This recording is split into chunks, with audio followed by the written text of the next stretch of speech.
Wow. Good morning, South Carolina. Wow.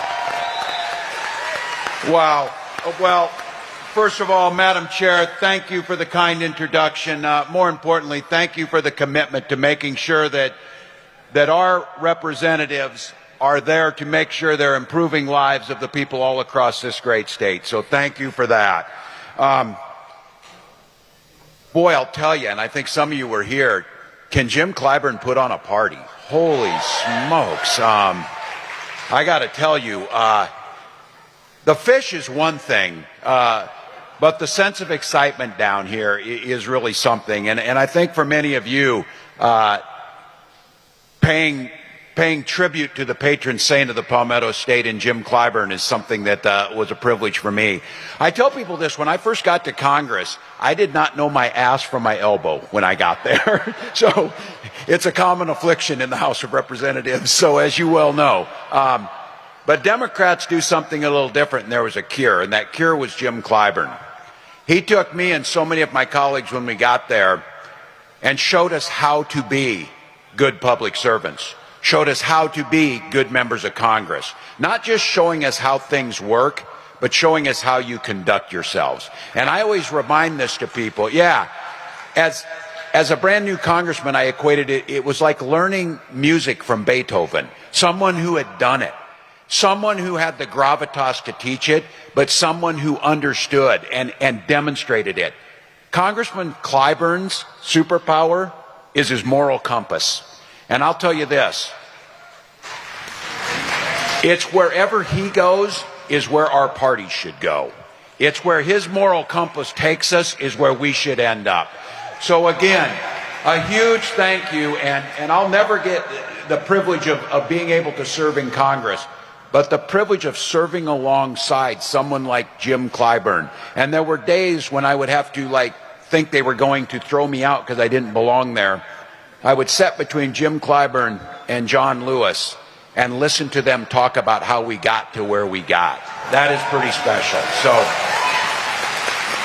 So to South Carolina, on behalf of the other 49 states, thank you for Jim Clyburn. Thank you for saying that. Well, now the real VIPs. To all of the delegates here today, thank you. Thank you, thank you, thank you. Veterans in here, I saw you stand up a little more. Thank you for the service that you give to this country and continue to give. Union members, thank you for standing up for the middle class. Special shout out to my fellow public school teachers. Thank you for that work.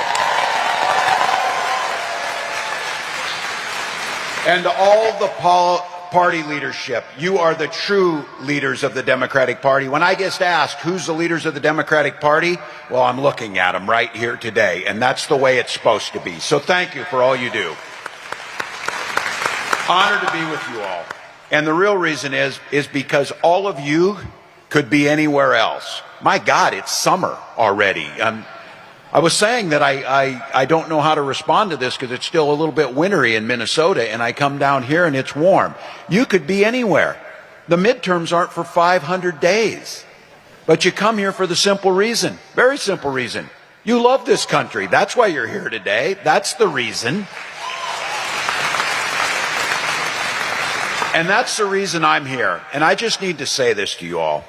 I could not have been prouder to have been on the ticket last fall with someone as talented and as accomplished as Vice President Kamala Harris.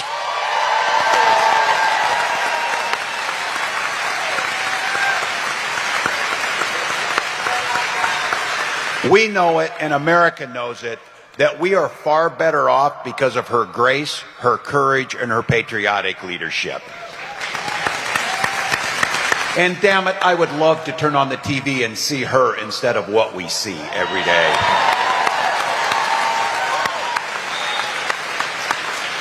Since that election, I've been doing a lot of thinking and a lot of traveling. I spent a lot of time on the road. I was in Wheeling, West Virginia, Omaha, Nebraska, Youngstown, Ohio, Fort Bend, Texas. I know you're all thinking it. Wow, those are strong Democratic strongholds, each and every one of those. But I went to those places because those are places with Republican members of Congress in states that voted for Donald Trump. And I went there to listen to folks. And I want to tell you, they are really pissed off about what's going on in Washington. Recently, it's been the talk about the big, beautiful bill. I used to teach fourth grade, and I was going to say it sounds like a fourth grader came up with it, but that would be insulting to my fourth graders. I did not. Trump and Republicans are trying to ram this monstrosity through Congress before any of us figure out what's really in it. Well, you know what's in it. A record-setting shift of wealth to the rich from all the rest of us.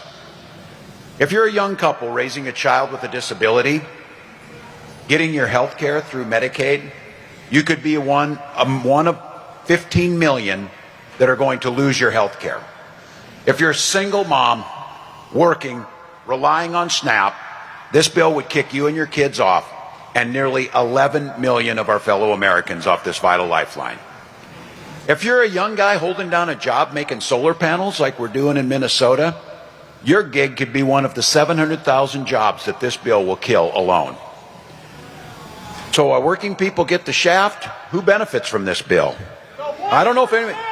There may be. We'll see if somebody in here. If you make $4 million a year, you get a $400,000 tax break. And if you and your spouse are worth over $30 million, you get to pass that wealth down to your Nepo children tax-free. But if you make less than $50,000 a year, the best you're going to get out of this is about $300. Less than a decent set of tires will buy. But it is a little something, I'll give you that. But it won't make up for what you're going to lose in having to pay to go to the doctor's office or the grocery store. So to put it plainly, the rich are going to feast, and the rest of us will be lucky if we get scraps. 13 million kids will be kicked off free school lunch. Those kids get to go to school hungry.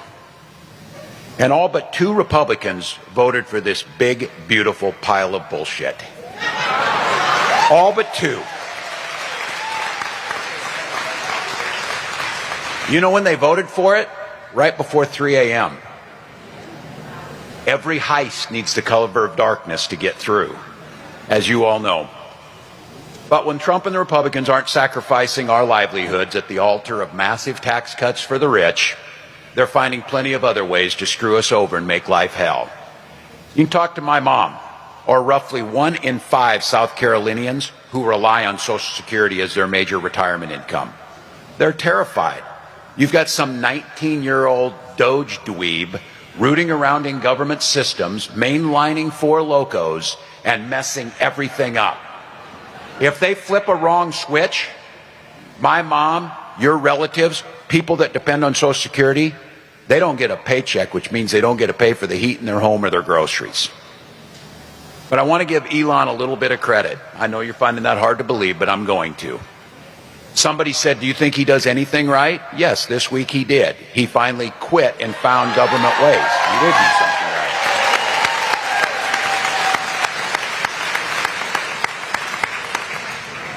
Isn't it funny that they want to drug test SNAP recipients, but not that dude? Just saying. And I know this one's going to really depress you on a beautiful Saturday morning when you're here. This shit show has only been going on for 4 months. 4 months. But the story of Trump's second term is already clear to all of us. Everything this guy does has 2 motivations. It's either cruelty or corruption. It's very simple with this guy. He's not a complicated guy. Ripping your health care away, that's the cruelty. Cutting taxes for his billionaire buddies, that's the corruption. Tariffs, blowing up all of our budgets and destroying small businesses, that's the cruelty. A free jet from Qatar, that's the corruption. Disappearing people off the streets, that's the cruelty. Selling White House access to crypto bros, that's the corruption. And those bastards didn't even get a decent steak out of that deal either. So Look, I find my joy in small things. I find the joy in small things. But don't forget for a minute, and all of you know this, he didn't do it alone. All of those Republicans in Congress are fully complicit in this. Every one of them.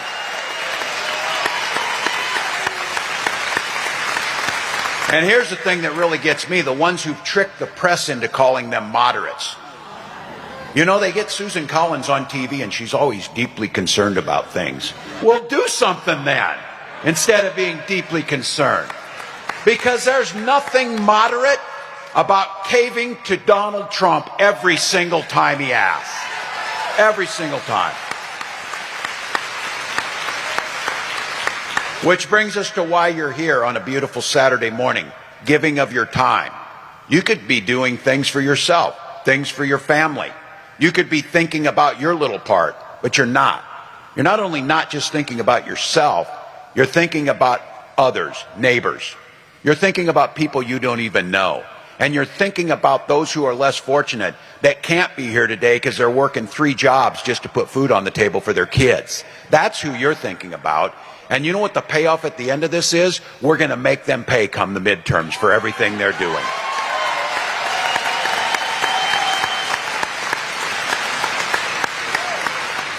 Now look, this is the place where I got to say we got to be honest with ourselves. We're in this mess. We know who Trump is. He told us and he does it every day. But we're in this mess too because we lost our way. We lost our way a bit as a party. And I'll tell you, I get it, all of you sitting there is. This dude's the last guy I want to tell us about we lost our way. You're the guy who lost. But I'll tell you what, none of us can afford to shy away right now from asking the hard questions and doing the things we need to do to fix it so that we win elections. It's when we lose elections, people's lives are put at risk. This is not a game. This is not yay, yay, our team wins. This is people's lives at stake. So here's what I've come to terms with. Here's what I've come to terms with. The party was there to lift my family up when my dad dies and my mom's got 2 kids staying at home. The Democratic Party that was the party of the working class, we lost a big chunk of the working class in this last election. And the thing that bothers me to no end and drives me to do something about it, we didn't just lose the working class, we lost the working class to a billionaire who gives tax cuts to other billionaires. This last election, you could hear the primal scream of folks. Working class folks were in pain. They were yelling from the top of their lungs, do something. Do something. The system's not fair. You can't own a home. I can't get health care. I'm worried about my kids. I'm worried about gun violence. And for all of the boneheaded, self-serving, despicable crap that Donald Trump does, that guy knows how to sniff out a problem. And he puts on one hell of a show pretending that he cares about those people. Now look, I hear a version of this everywhere I go. You know this, you've heard it. Well, I don't really like Trump, and I don't know if he's right. I don't even know if he's doing is going to make a difference, but damn it, he's willing to shake things up and give it a try. You hear it. What about us then? How do they view us? Well, Democrats, we have no shortage of good ideas.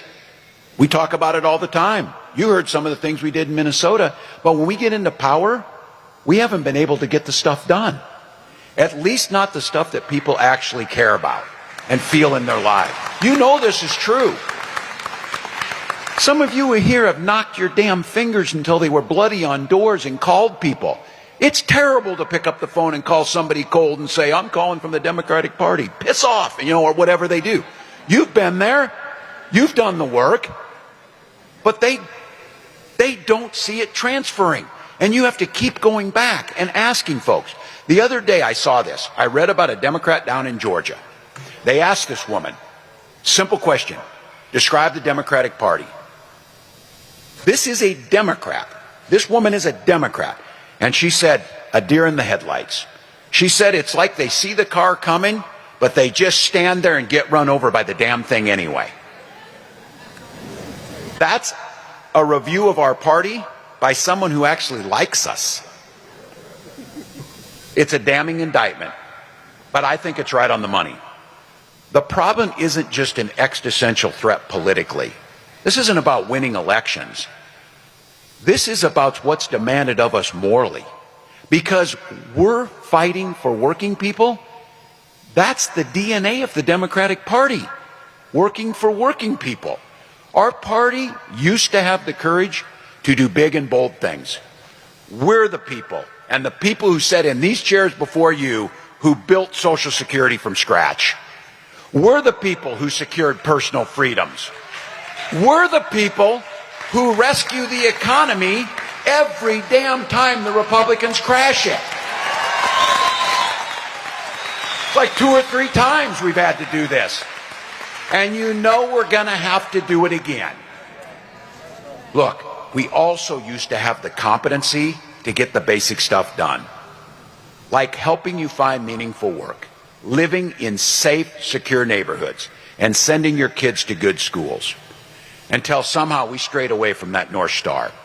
But right here, right now, while Trump and the Republicans are showing the working class what they truly look like, we've got an opportunity to be their champions again. How? And this is for me. I think it's pretty simple. We've just got to show them that we've got the guts to fight for them. That we truly believe it. That we will fight for the working class. All of you are saying, we brought this guy all the way down here to tell us that, and you're like thinking, no shit, that's what we have to do. That's what we have to do. But I will make the case. I think it's been missing, and I want to be specific here, at a national level. At a national level of who we are, what's our party brand. Right now, I think governors have an opportunity as much as anyone to make a difference. And I would make the case. That's why you need to elect one here, by the way.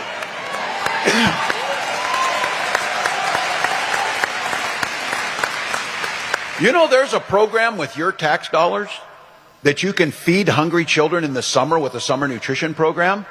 And you got governors like right here that say, we don't want that money. We don't want to turn it away. We don't want to expand it. Or Medicaid. You can expand Medicaid coverage. Don't want to expand Medicaid coverage. In Minnesota, though, I think we've got a little different proof plan. Now, you may have heard us. We talk about this a lot. In Minnesota, we are not the Democratic Party.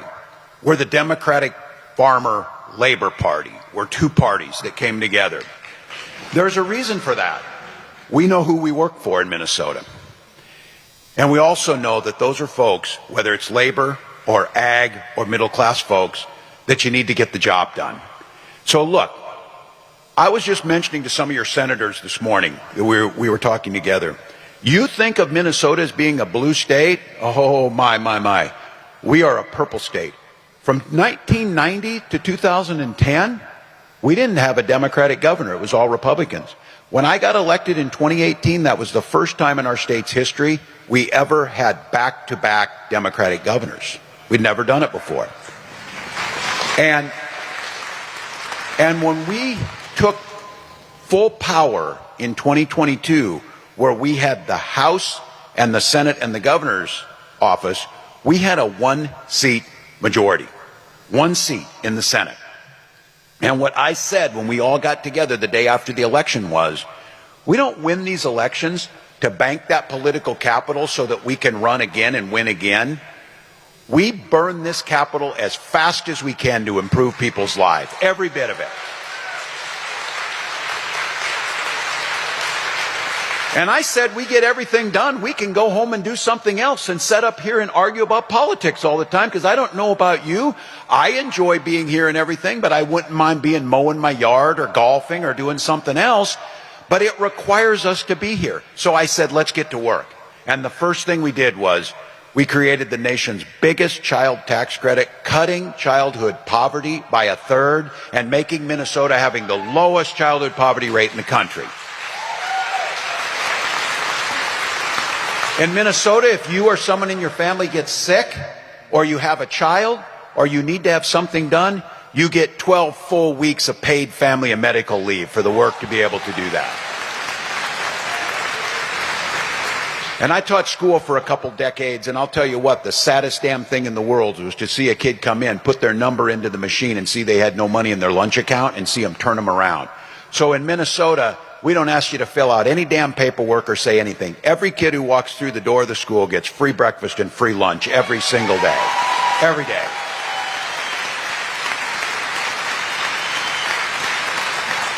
And we're damn tired of corporations having all the decisions about this, so we expanded the nation's largest and most aggressive expansion of labor rights and union organizing in the country.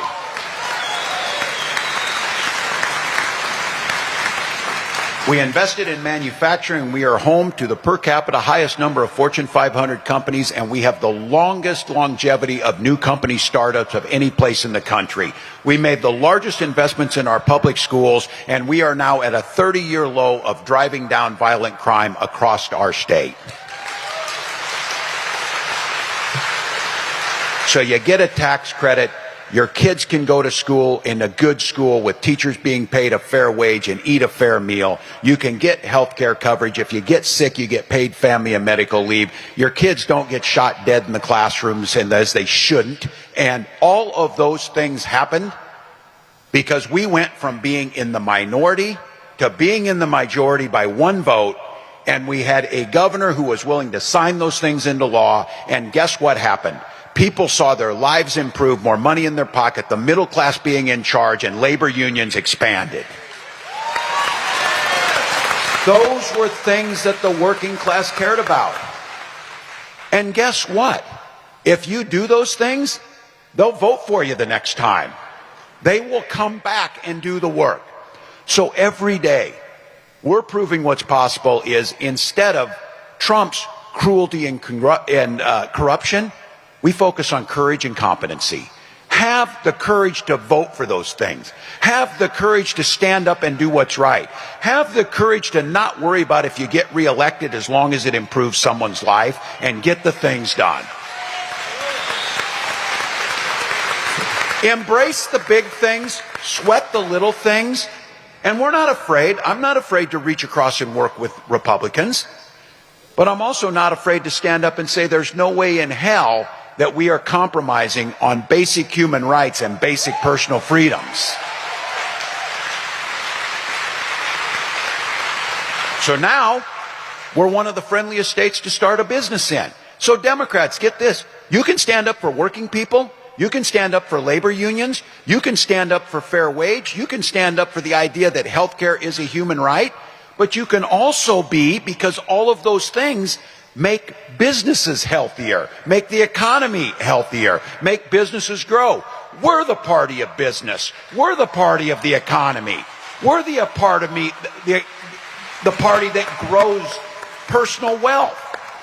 And I'll tell you what, we're also one of the freest states in the country where you make your decisions. We trust you. We're no damn nanny state that tells you what to read and who you sleep with and whatever else you do.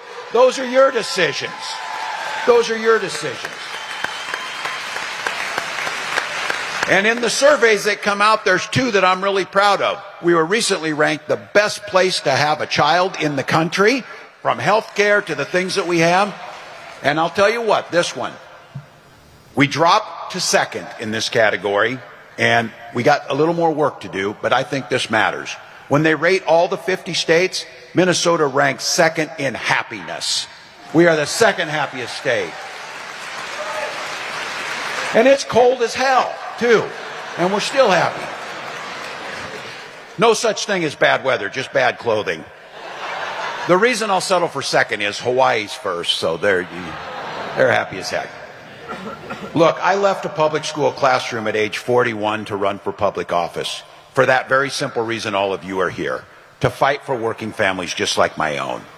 Now, there's those that doubted us, but I'll tell you what.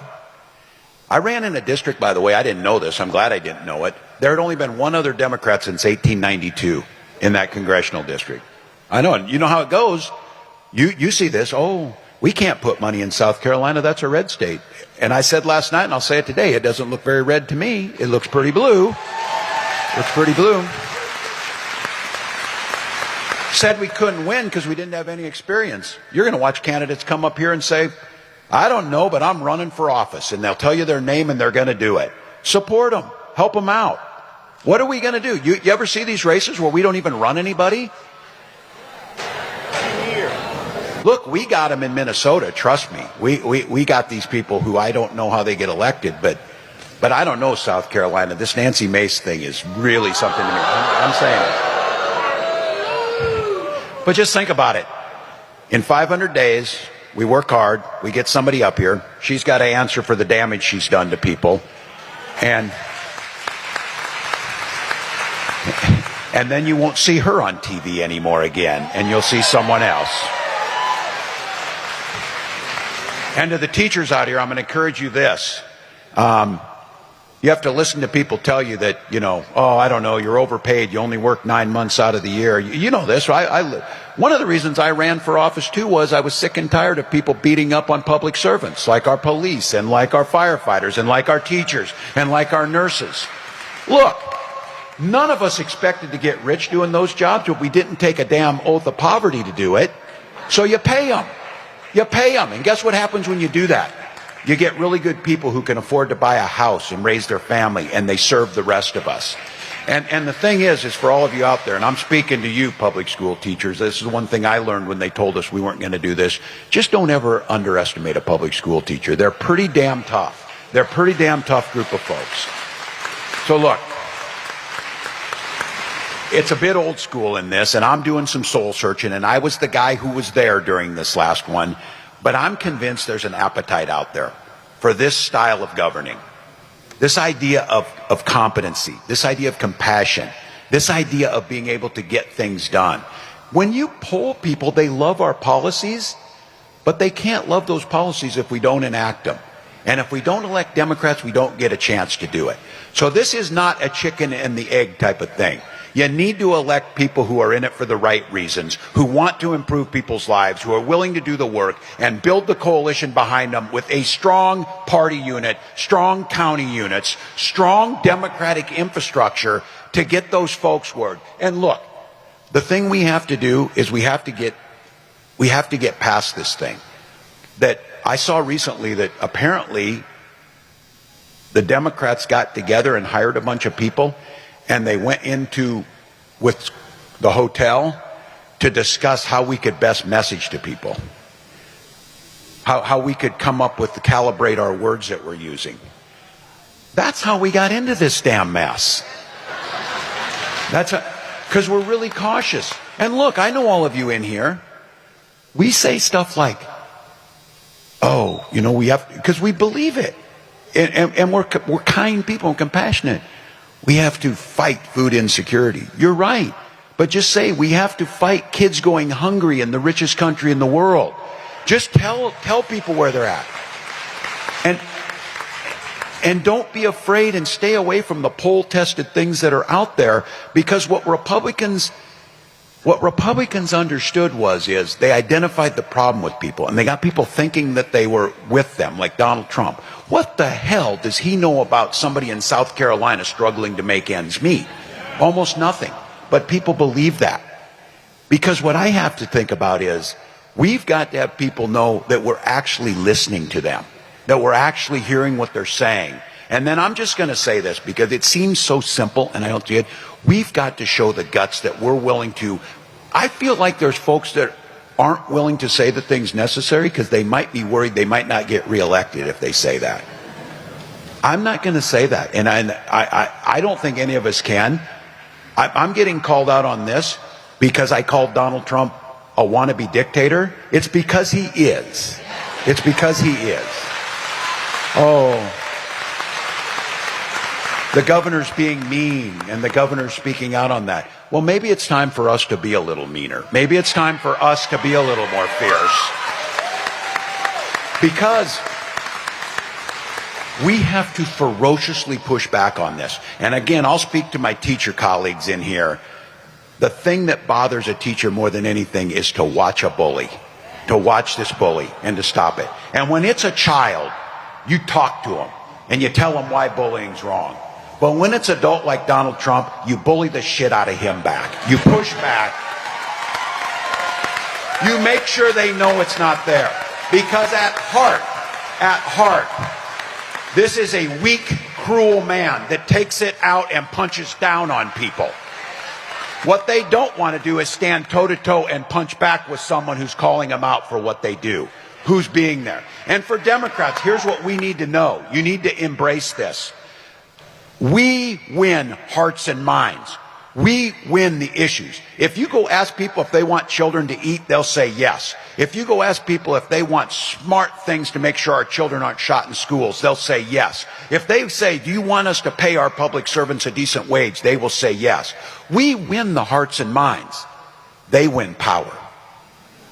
And when they take power, they move with it and exercise it. So I'll tell you what. We have got to have and understand an unshakable responsibility that we have to make sure that come hell or high water, everyone in this country can afford a decent life, enjoy a secure and dignified retirement.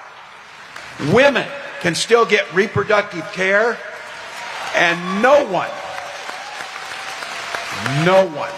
regardless of their status, goes without due process and the rights to rule of law.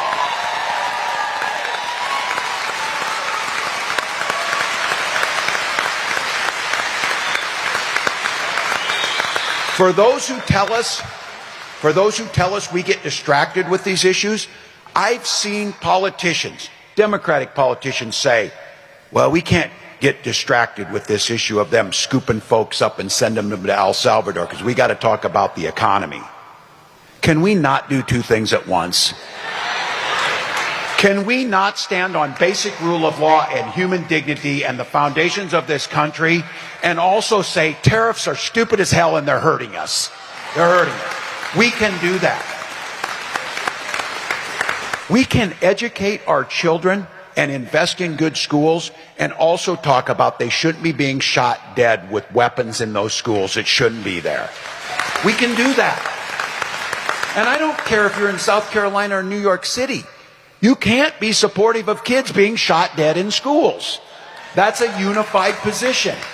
So look, we've allowed ourselves, and I think it's fine because we are this. We're defined as anti-Trump. You damn right. You damn right. We are anti-Trump. But we also have to spend the time letting voters know what we stand for. And once we stand for those things, if you truly stand for them, then you actually have to get it done. You've got to build government with a bold vision that's actually delivering on those policies.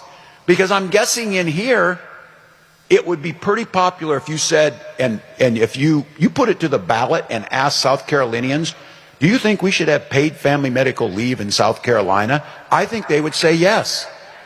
I think they would say yes. You know when they would really say yes? When someone in their family got cancer and they were able to care for them and get them through that.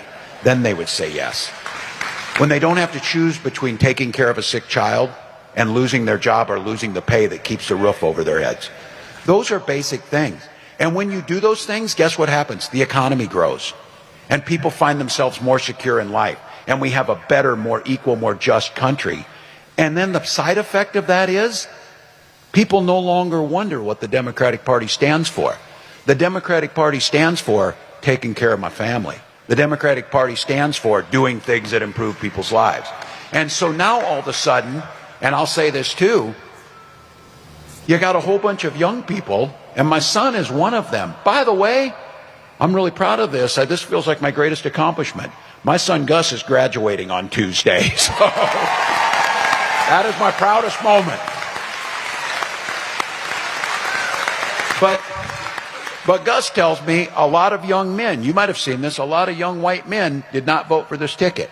And they're wondering what we're doing with them. My son says, Dad, most of them don't know about the policies and stuff. And if they do, they probably agree with you. They just think the other side, it's cooler to belong to this. They just think it sounds tough to belong to this. Or they feel like you're at least going to them and talking to them instead of having people they don't know up there with you. And so this idea, and I've said this a lot of time, people want to belong to something. They want to be with other people. Most of us, sometimes other people bug us and we want to be alone. We know that. But I know this as a teacher. I was involved, coaching sports, but I was also involved with helping with the musicals, and I was also involved helping with the speech program, and also that. And I did those things that I liked them, but providing a place for a young person to feel like they're part of is really important. And I would argue that's true. In a society where we have become more divided, less personal, where people look down at their phones and text, and I'm not dogging on technology, but I'm saying I think it's made us more isolated. I think it's made people lonelier. I think that's especially true with a lot of men. They want to belong to something. Donald Trump knows that. It may not be a football team, but he provides them a uniform, that damn red cap. He provides them a common language that they talk about. He provides them something that they belong. Now, we know in healthy organizations, you don't need to demonize someone else, but since he's only offering anger and animosity and belittling others, he still offers something. We, as a Democratic Party, have to offer a place that is, yes, welcoming, but I can't imagine. People don't go to his rallies to listen to his dumb crap that he's saying. I don't believe that. I think they go to those rallies to be next to people who think like them. I think they go next to those rallies to feel like they're part of something. I bet you they go to those rallies to talk about their kids to one another and talk about what's going on in their lives. And in a society that seems more divisive, that political party or that movement that he has, I would argue a compassionate, kind place where everybody's involved is a place they should be too. But damn it, we should be able to have some fun and be joyful. We should be able to gather in these places. We should make them feel like they matter. So look, we've got the guts, and we need to have it, to push back on the bullies and the greed and punch them right where it needs to be done, to telling our policies are better, our policies improve your lives, and what you're doing is cruel and corrupt, and it cannot stand. We need to say that. We need to bust down systems. And again, this is my take on this. What Donald Trump has taught me is, I've been in this now elected office for 20 years, and there's issues that I have worked on for 20 years. And they're like, well, it takes a little time to get this done. People have been born and gotten old. And yes, I'm proud. In 2010, I voted for the ACA to improve health care to everyone. I voted for Obamacare. And I went in front of town halls and defended that vote. And I heard people tell me, you're going to lose your job over that vote. And I said, sounds pretty good to me. If people are going to get health care, I'll go back to teaching school and coaching football, because that's worth it. That's worth it. What Donald Trump figured out was, it shouldn't take 20 years. So I'm just cautioning everybody. When we win, and we will, we're going to win the Virginia governor's race come this November. We're going to win New Jersey. We're going to take back the House of Representatives. But I'll tell you what, and the people in this room are probably the most impatient. When we get back and win that election in 28, we damn sure better not say, you know, I think we're going to tweak some of these things around health care to make it easier for you to talk to your insurance companies. Really, you think you better maybe deal with that? You think maybe we better be bold? You think maybe we better make real changes in people's lives? Because here's the deal. I think it's unconstitutional, and the courts will determine if it's illegal. But what Trump learned from his first term to this one is, if you say you're going to get things done and actually do it, even if it's not the right thing, people still give you credit for getting something done. They give you credit for doing it. Now, it's destructive as hell on their side. Think how powerful a tool that will be if we move with the same speed that he's moving to give everybody health care, to improve our education system, to address the climate crisis, to defend human rights, both here and abroad.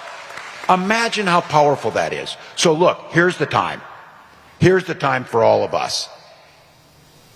Donald Trump is the existential threat that we knew is coming. It is going to be, I'm not going to whistle past the graveyard, it is going to be a challenging few years here. But it starts this November, actually it starts this Saturday, as us starting to organize. Donald Trump ran for president for 4 years after he got beat in 2020. The Republican Party ran for 4 years. Their school board members ran for 4 years. All of those things were happening. And what I know about our party is we know how to work. We're people with grit and resilience. We know how to get things done. We're used to getting the shaft. We're used to being on the short end of things. It's who we are. But when we do that, and when we know what we have, this is a moment. This is a moment not just to win an election. This is a moment to transform back to the Democratic Party. When I was growing up, many of you, if you're my gray hairs in here, know this. My family wasn't overly political. They weren't overly political, and we were in a small town. But there was no question for me as a 17 or 18-year-old, if I got asked, what's the Democratic Party? Oh, that's the unions, and that's the folks that work for working people. That's who they are. Well, who are the Republicans? That's the country club and the rich people. That's who they are. And it was pretty clear. And then you started to figure out, this Social Security thing is a good idea. Who came up with that? Democrats. This GI Bill and Pell Grants to make college more affordable. Who came up with that? Democrats. This idea that you should trust women to make their own health care decisions. Who came up with that? Democrats. You knew that. This is our opportunity, and for the leadership that's in this room, let's define who we are. Let's define it with a fierce defense of those who can't defend themselves against a bully. Let's fiercely push back everywhere we can.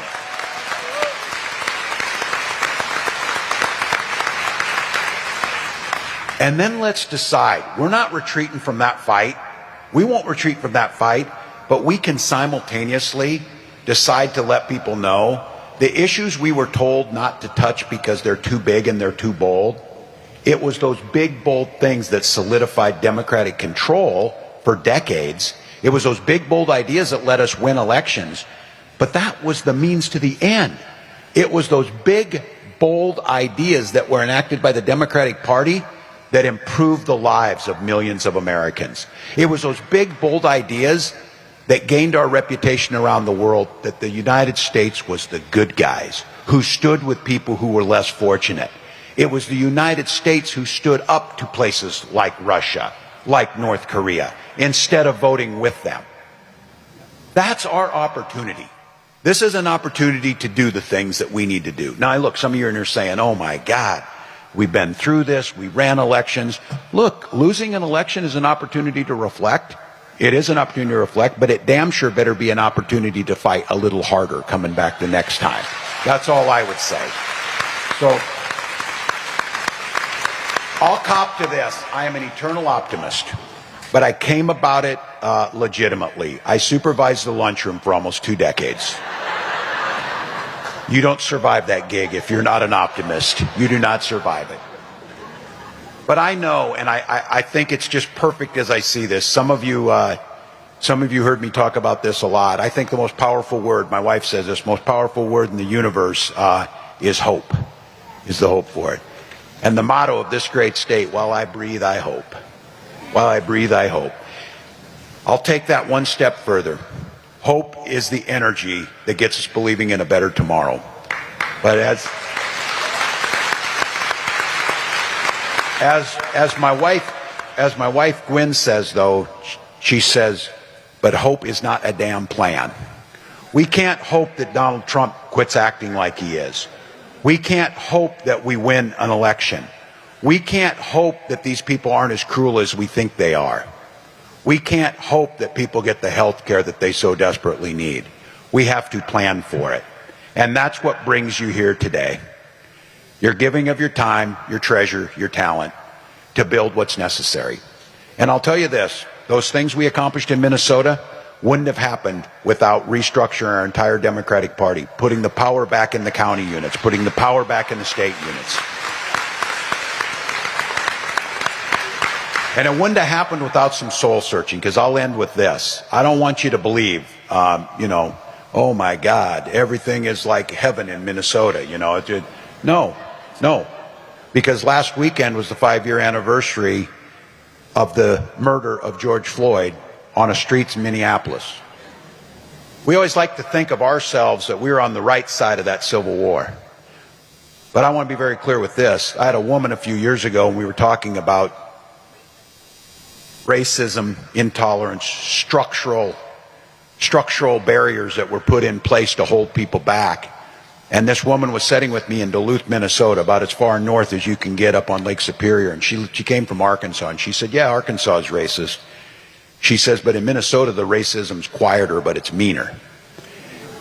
And I think the acknowledgement of this, we know we've got work to do. That's why we're a group of people that believes it's important to teach our history, our true history, to every one of our children. And a great state and a great country can acknowledge where we've got it wrong. But once we start to do that, and in the 5 years since George Floyd, whether it was getting rid of some of the techniques in policing, or coming to the grips that our police can't be asked to solve all of our problems in the middle of a crisis, while we brag a lot that Minnesota has some of the highest graduation rates and achievements, it starts to a little different when you disaggregate that data and you start to see the gap between black and white students is as big as any place in the country. So we took those things on. We didn't admire the problem by calling it out. We tackled it. And just this couple weeks ago, we announced we had closed that graduation rate to the greatest amount that we had between black and white students in state history. Now, I tell you this, for all of you in here, I don't believe you get patted on the back for doing what you're supposed to do. So we as a Democratic Party, I know those will say, oh, you focus too much on this diversity and this equity and this inclusion. We focus on it because it's foundational to everything we do. We focus on it that closing that gap is not only morally the right thing to do, our future depends on us closing that gap. Our future depends on it. The leadership in this country, in Minnesota alone, 80% of our workforce will come from communities of color over the next 75 years. Even if you have no moral courage in your body at all, if you want to see us survive economically, you damn sure better start investing in black communities and making sure they're healthy and educated.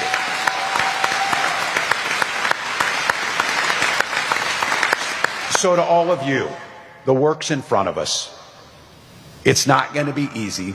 We're facing a pretty unprecedented time in our history, but what comes with that is the privilege. We get to be part of that fight. When the story is written of what happened during this time period, they will scarcely believe that this country chose Donald Trump over Kamala Harris. But they did. But the real story that will be written is, how did we respond after that election? How did we respond to the challenges? And it starts with an individual, and it gets bigger and bigger. So here we are in one of the reddest states, according to that stupid map that you'll find, with a room full of people who care about their neighbors, a room full of people who's willing to take the good, the bad, the ugly, the warts, and the highest achievements we've had as a country and recognize that this towards a more perfect union is still going on. We're not there. But each and every one of us get the chance to do something about it. So on behalf of my family and my children and my future grandchildren, let's hope, thank you all. Thank you for caring enough about this country. Thank you for taking time out of your lives. Thank you for showing this. And I will leave you with this, that in states that are either purple or blue, nothing inspires us more than to see progressive Democrats fighting in the reddest counties, in the places that are most red. Because that takes courage. That's where change happens, and that's where South Carolina will make a difference. Thank you all for having me. Keep up the fight. We'll see you soon.